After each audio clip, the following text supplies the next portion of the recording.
Unified 911, anong matutulong namin sa'yo? Anya ti maitulong mi ken kapo. Anong may tatabang ko sa imo? Unsay akong ikatabang nimo? Mini makadabang nami sel ka no.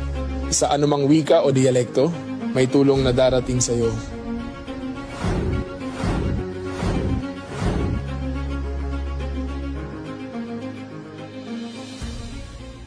Lilingkod sa bawat Pilipino at magbibigay ng tamang impormasyon para sa tahimik at maayos na Pilipinas. Police News Network, alagad ng batas, tagapagtaguyod ng balitang pulis, sandigan ng mamamayan, patnubay ng katotohanan. Kampo Krame, maghahatid ng pinakahuling kaganapan at nagbabagang balita. Ito ang PNN Police News Network. At ngayon, ang inyong mga tagapagbalita. Magandang araw Pilipinas, ito ang PNN Special Coverage ng Trillion Peso March. Sa gitna ng malaking pagtitipon, tiniyak ng PNP ang pagiging profesional sa pagpapatupad ng maximum tolerance upang mapanatili ang kapayapaan, seguridad at kaligtasan ng bawat mamamayan. Ako po si Patrolwoman Sari Bernales, alagad ng batas, tagataguyod ng balitang pulis.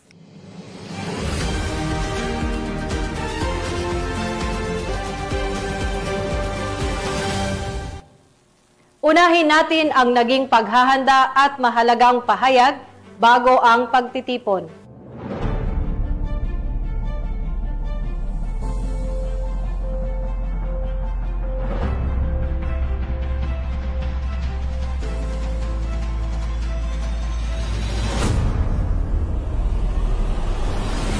Police Lieutenant General Jose Melencio Nartates Jr., Acting Chief PNP, nanguna sa isinagawang flag raising ceremony sa Camp Brigadier General Camp Crame, Quezon City. Isinagawa ngayong Lunes ang regular na Monday flag raising ceremony sa Camp Brigadier General Rafael T. Crame sa pangunguna ni Acting Chief PNP, Police Lieutenant General Jose Melencio Nartates Jr. Sa kanyang mensahe, ipinaabot ni Police Lieutenant General Nartates Jr. ang taos-pusong pasasalamat sa buong hanay ng kapulisan sa kanilang masigasig na pagbabantay at pagpapanatili ng kaayusan at seguridad, lalo na sa mga isinagawang rally at kilos protesta sa mga nakaraang araw. Binigyang diin din niya ang kahalagahan ng bagong inilunsad na Unified 911 System na layong mas mapabilis at mapag-isa ang emergency response services sa buong bansa.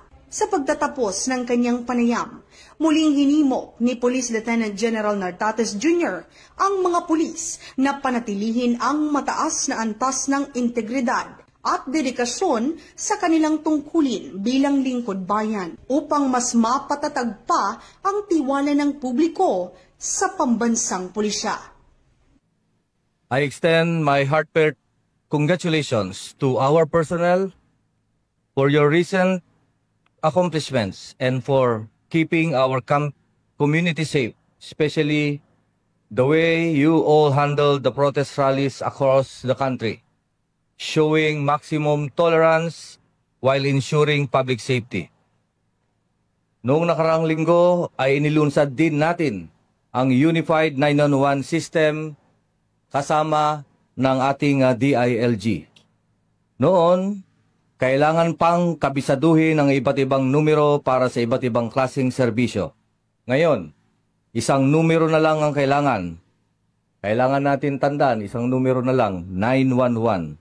Simple, malinaw at mabilis.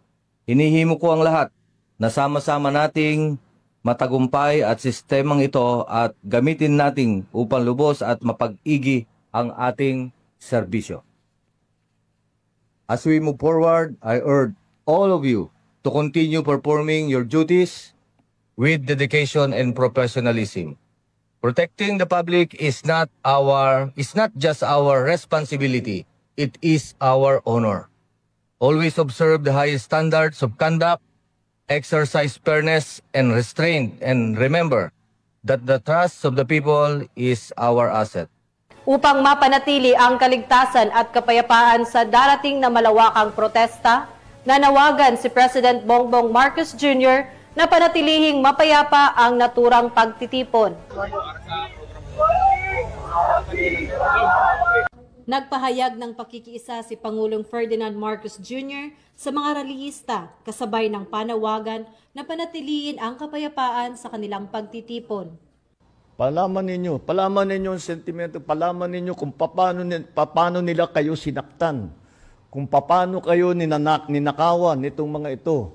Palaman ninyo sa kanila, sigawan ninyo, lahat, gawin ninyo, mag-demonstrate. Just keep it peaceful. Kasi pagka hindi na peaceful, mahirap na yan. The police will have to do its duty to maintain peace and order.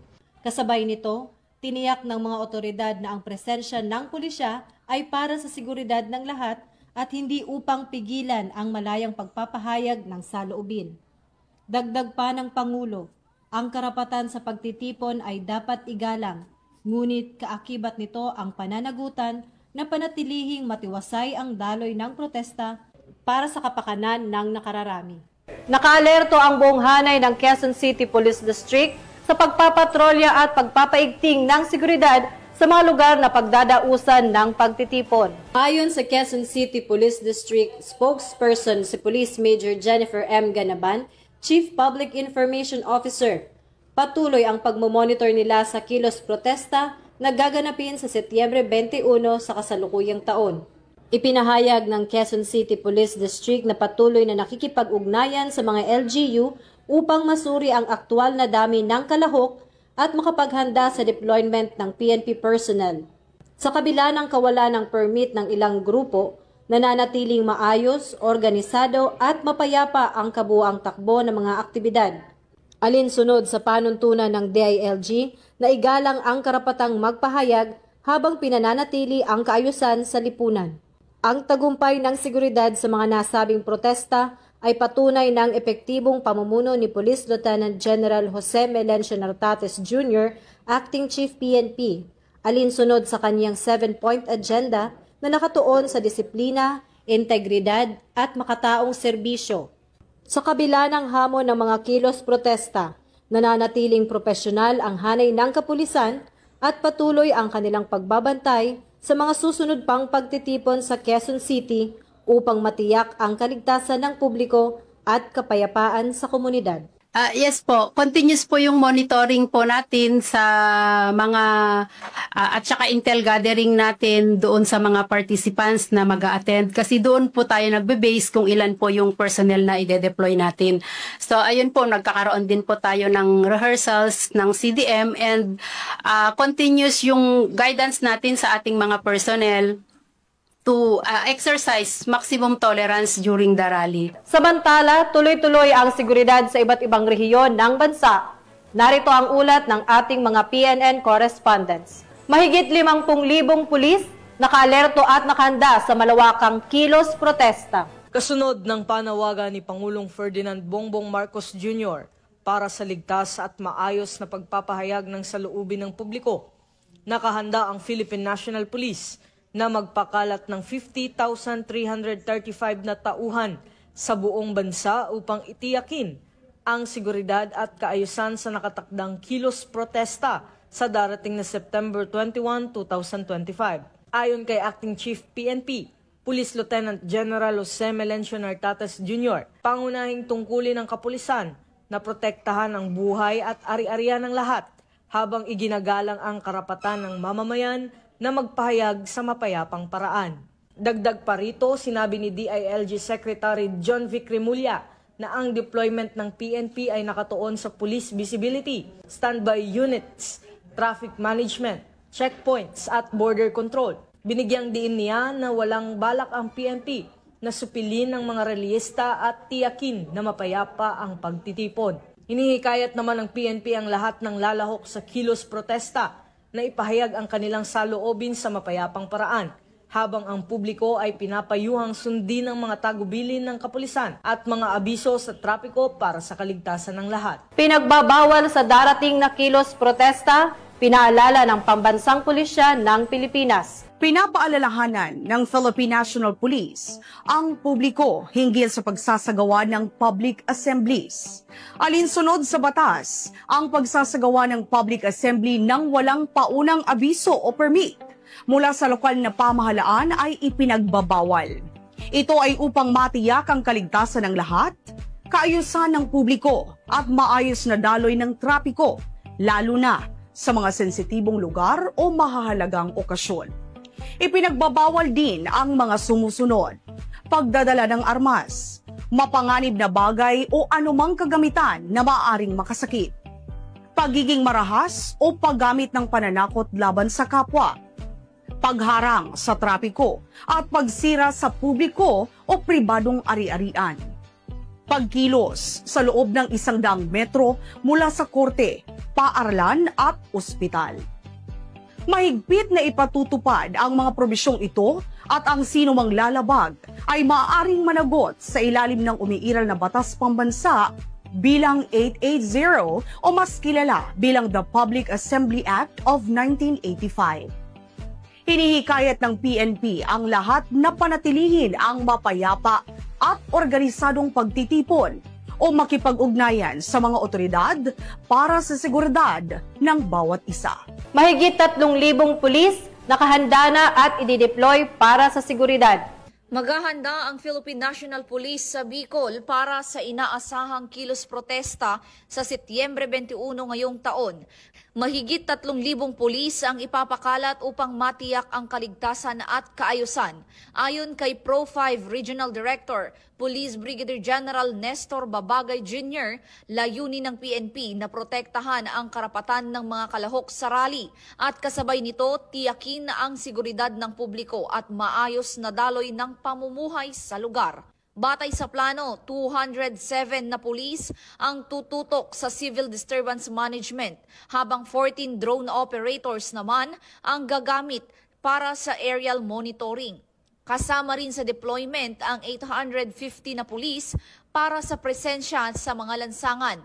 Suportado ng 103 transport escorts, dagdag pa rito 1,134 na personnel ang magpapatrolya at 591 naman na officers ang nakatalaga sa trapiko. Magbabantay rin ang mga tauhan sa iba't ibang checkpoint at border control points. Dagdag ni Police Brigadier Babagay, paiiralin ng pulisya ang maximum tolerance sa paghawak ng mga kilos protesta, isang balanse sa pagitan ng kaligtasan ng publiko at paggalang sa karapatan sa mapayapang pagtitipon. Nanawagan naman ang PNP sa lahat ng mamamayan na manatiling kalmado at makiisa para sa ligtas at maayos na aktibidad sa Setyembre 21.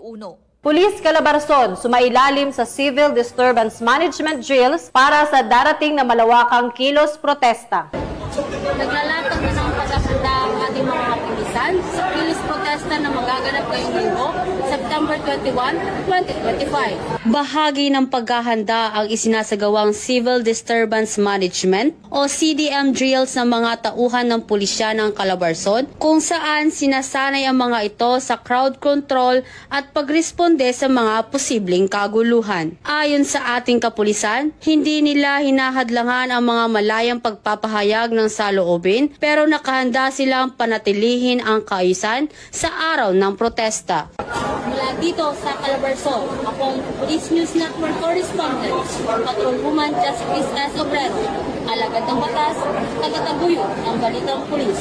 Mataas na opisyal ng PNP sa Davao nagpulong para sa kaligtasan ng bawat lalahok sa malakihang protesta. Upang matiyak ang seguridad at kaayusan sa nalalapit na martial law anniversary at nakatakdang anti-corruption prayer rally sa Setyembre 21, pinangunahan ni Police Colonel Manan Muarip, Acting City Director ng Davao City Police Office, ang isang emergency command conference sa Kapanalig Hall, DCPO New Building, San Pedro Street, Davao City, nitong Setyembre 18 taong kasalukuyan. Tinalakay sa pagpupulong ang threat assessment at deployment plan upang masiguro ang kaligtasan ng publiko, maprotektahan ang mga pampublikong lugar at mapanatili ang katahimikan at kaayusan ng lungsod habang iginagalang pa rin ang karapatan ng lahat ng sektor na makibahagi sa mga aktibidad. Binigyang diin naman ni Police Colonel Marip na nakalatag na ang lahat ng estratehiya upang maiwasan ang anumang hindi kanais-nais na insidente, mapanatili ang disiplina ng mga tauhan at masiguro ang maayos na daloy ng lahat ng aktibidad sa lungsod. Mula dito sa Police Regional Office 11, ako ang inyong PNN correspondent, Patrolwoman Alden Cañazares, alagad ng batas, tagataguyod ng Balitang Pulis. Nasa 600 na pulis sa Benguet i-deploy sa darating na malakihang pagtitipon. Pinahayag ng Baguio City Police Office nitong Biyernes na magtatalaga sila ng humigit kumulang 600 na pulis, kabilang ang mga uniformado at mga nakasibilyan upang masiguro ang kaayusan at kapayapaan sa lungsod. Ayon kay Police Major Marcy Grace Maron, tagapagsalita ng BCPO, ang mga pulis ay itatalaga sa iba't ibang tungkulin tulad ng pamamahala ng trapiko, anti-riot operations, pagsubaybay gamit ang intelligence team at iba pang mga seguridad na hakbang upang mapanatili ang katahimikan sa gitna ng sabayang aktibidad sa lungsod. Kinumpirma ni Police Major Maron na nabigyan ng rally permit ang grupong Liberal Youth Baguio Benguet para sa 1 kilos protesta na gaganapin mula sa Baguio Convention and Cultural Center patungong People's Park sa pamamagitan ng Harrison Road.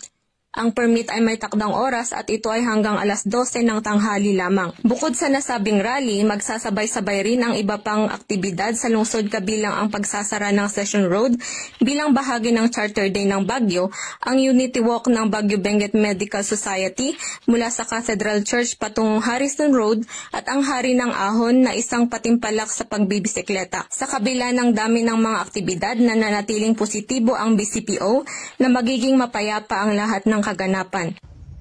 Mula dito sa rehiyon ng Cordillera, ako ang inyong PNN correspondent, Patrolwoman Grace Kibian, alagad ng batas, tagataguyod ng Balitang Pulis. Police Cavite, alerto na sa darating na rally at transport strike sa mga darating na araw. Naka-full alert status na ang Cavite Police Provincial Office bilang paghahanda sa gaganaping anti-corruption rally at transport strike ngayong linggo, September 21, 2025. Tinitiyak ng PNP na mananatili silang profesional at walang kinikilingan sa pagtutok ng seguridad. Pinangunahan ni Police Colonel Ariel R. Red, Acting Provincial Director ng Cavite PPO, ang pagpapatupad ng mga hakbang para masiguro ang kapayapaan at kaayusan sa araw ng rally at transport strike.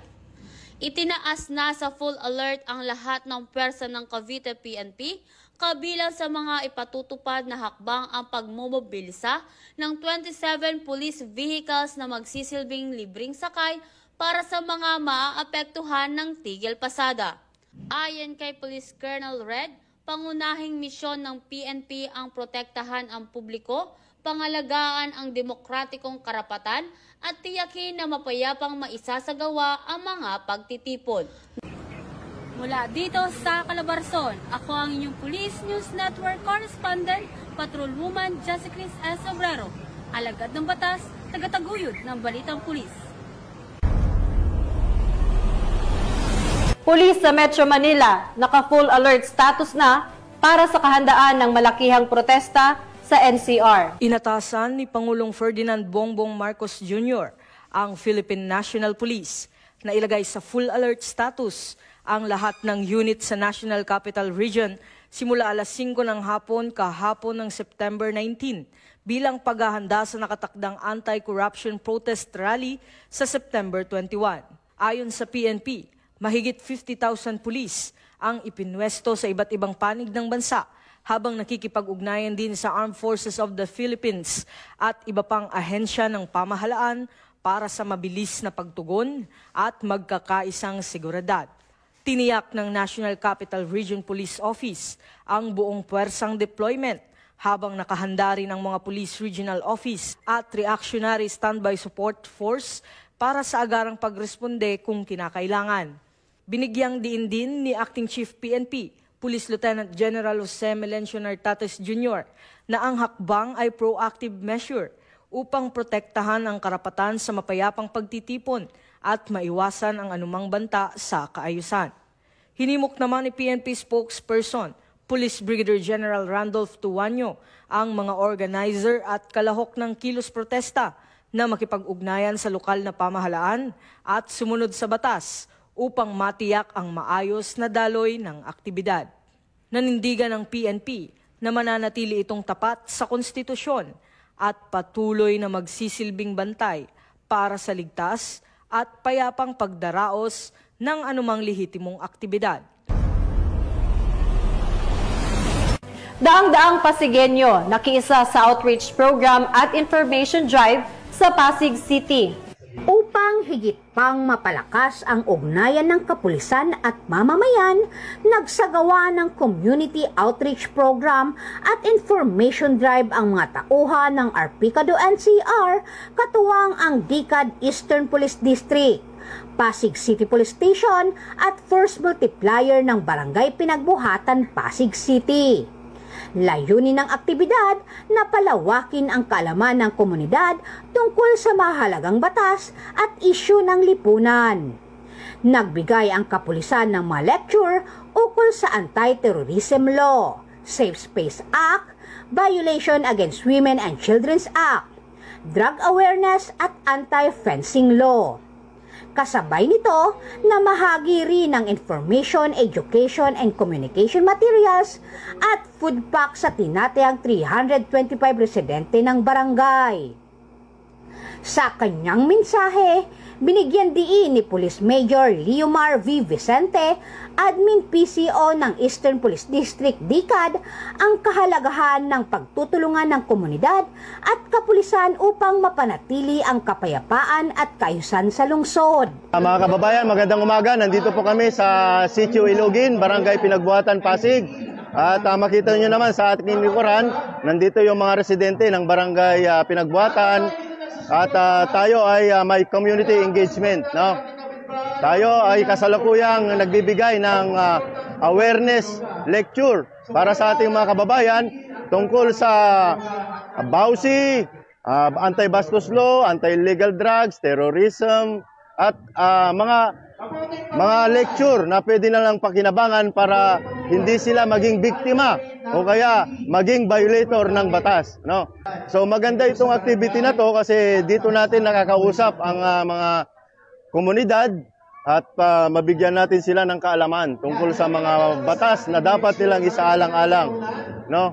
Ang mga ganitong activity ay nakapagbibigay ng magandang epekto sa komunidad para maging lalong peaceful ang ating nasasakupan. Nagpahayag din ng pasasalamat si Kagawad Archie Lucas sa mga kapulisan at iba pang ahensya na naging katuwang sa nasabing programa. Nagpapasalamat po kami sa pamumuno ng aming Kapitan Robin Salandanan. Nagpapasalamat po kami sa Arpicado. At dahil napili kami na isa sa benepisyaro ng inyong programa. Gayun din po sa mga kapulisan natin sa Pasig at sa mga force multiplier at sa mga tumulong po dito na maging maayos at maging maganda po yung ating programa. Muli po, mula po sa Barangay Council ng Pinagbuhatan, nagpapasalamat po kami sa kapulisan natin sa pagbisita po sa aming barangay. Nagbahagi rin ng mensahe si Ginang Leonisa Masangkay, residente ng lugar. Nagpapasalamat po ako sa araw na ito na ang ating kapulisan po ay nagpatupad po sila ng programa para ituro po sa atin ang kaalaman na hindi natin sila dapat kakatakutan. Sila po yung ating partner, kakampi sa buhay. Ang dapat natin katakutan po ay ang mga masasamang tao. Hindi po sila, kasi kaibigan po natin sila. Sa 911 na po tayo tatawag para po na mas matugunan agad ng ating mga problema. Ang mamensahe po sa mga pulis, sa ating mga kapulisan, alam ko po napakabuti na ating kapulisan, din naman lahat po na nasasangkot sa masamang gawain. Marami pa rin po ang mas mabubuting kapulisan natin at mapagmahal sa mamamayan. Kaya tulungan po natin sila na mapanatili ang kaayusan, katahimikan, kapayapaan sa ating lugar.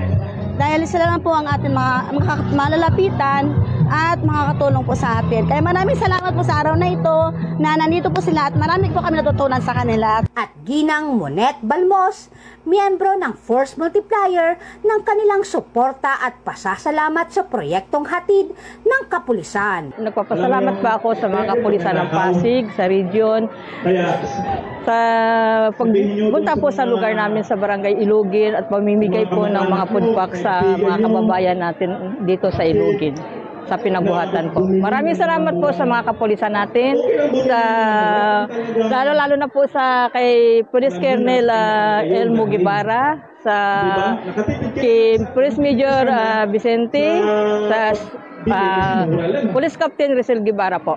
Sa buong kapulisan po, maraming salamat. Sa halip na makilahok sa mga kilos protesta na maaring magdulot ng kaguluhan, hinihikayat ng mga otoridad ang publiko na makipagtulungan at magtiwala sa pamahalaan. Anila, ang tunay na kaunlaran ay mas madaling makamtan kung ang bawat isa ay magiging katuwang sa pagpapanatili ng kapayapaan at kaayusan sa komunidad.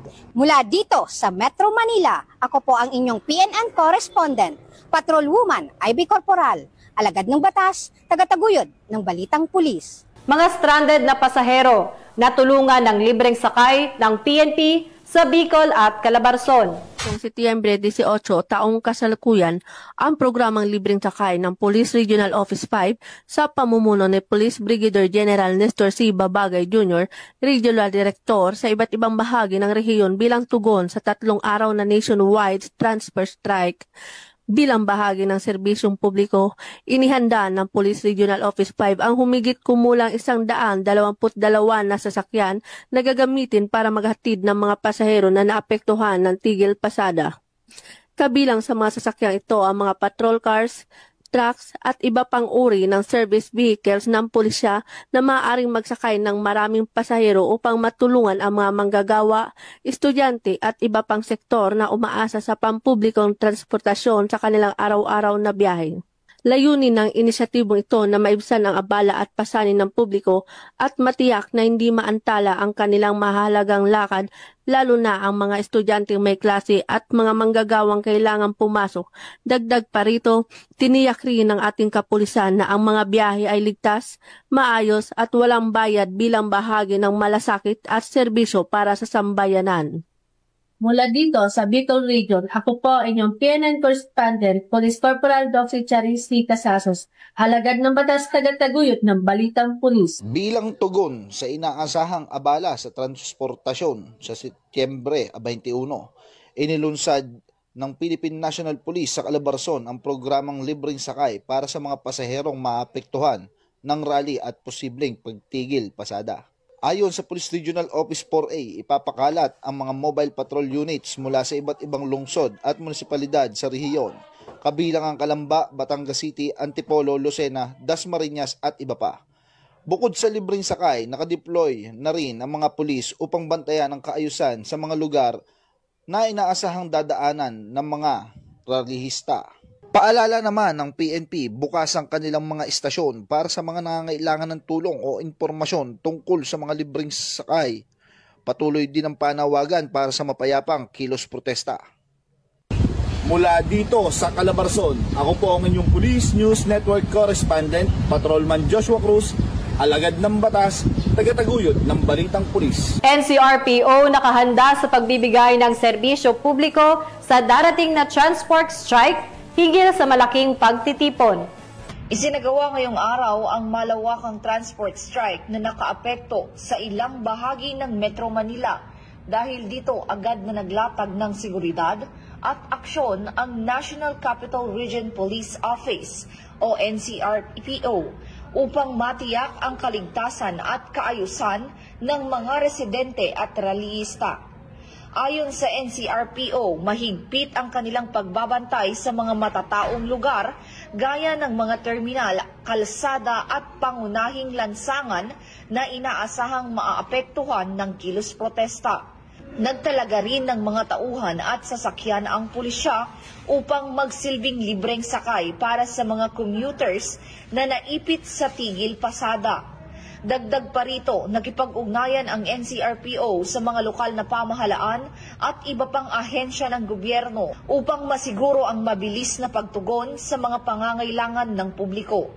Nananawagan naman ang pamunuan ng NCRPO sa mga nagproprotesta na panatilihin ang mapayapang pamamaraan ng kanilang pagkilos at irespeto ang karapatan ng mga mamamayang nais makarating sa kanilang destinasyon.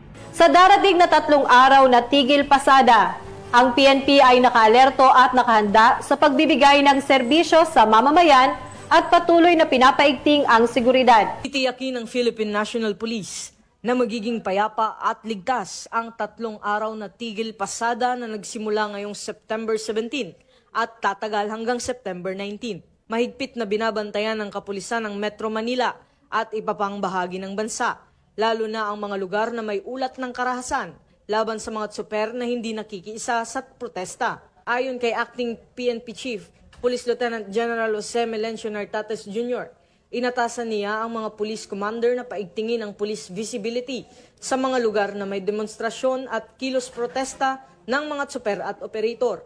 Bukod dito, iniutos ni Police Lieutenant General Nartates ang pakikipag-ugnayan ng mga police commander sa mga lokal na pamahalaan para sa mabilis na pagpapakalat ng police mobility assets na maaaring tumulong sa mga commuter na ma-stranded dahil sa tigil pasada. Tinitiyak naman ng PNP na handa ang kanilang hanay na magbigay ng seguridad at tulong sa publiko upang mapanatili ang kapayapaan at kaayusan sa kalsada. Information drive sa mamamayan, hatid ng Regional Police Community Affairs and Development Unit 4A.